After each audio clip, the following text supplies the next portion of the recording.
alam po namin na may mga prohibition sa sa publiko po, no, ng specifics na ginagawa po ng Anti-Money Laundering Council, pero may report po sa inyo.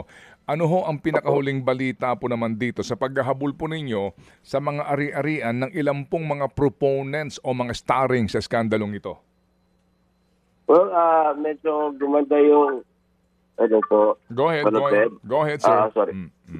Medyo gumanda ho yung estado nung trabaho namin dito sa TWG because gumagana na yung yung dalawang mga system natin. Una yung dashboard natin pagdating doon sa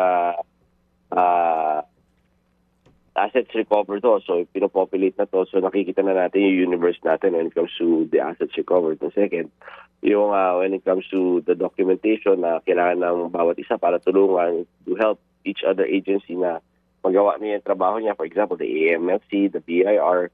So nagawa na rin yan. So if you're asking po for the update po, Manong Ted, tumaas na yung total assets recovered or frozen natin to 4.8 billion dati. Parang nahuling usap natin, Manong Ted, nasa around 2 billion lang yan. Opo. 4-point-something billion asset recovery as in... 4.8. 4.8 as in asset recovery. Ano na po ito? Declared na po talaga na recovered asset o dadaan pa sa litigation? The assets recovered and frozen po to. So pareho po to. So ito mga assets frozen, tama ko kayo, Manong Ted, naka-freeze na siya para hindi ma-devalue.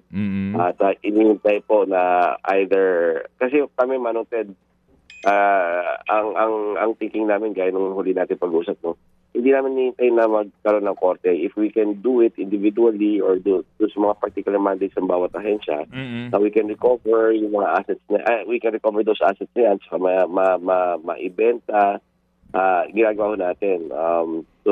Pero a big part of it, frozen pa rin talaga. So, tinitingnan na namin. Like, real property, this 4.8 billion, ang malaking siyang kunin ito, real property man on today. So, we're awaiting either the CA for the forfeiture proceedings para maibenta na rin yung mga properties nito. Or, again, later on, yung preservation nito, pag meron naman ng court judgment, ma-execute on these properties po.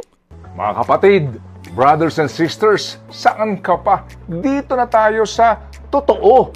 Dito na tayo sa True FM. Mga kapatid, mag-subscribe and follow po kayo sa social media accounts ng True Network PH. Yan po kami, hanapin nyo lang True Network PH, Facebook, Instagram, YouTube, TikTok, and podcast.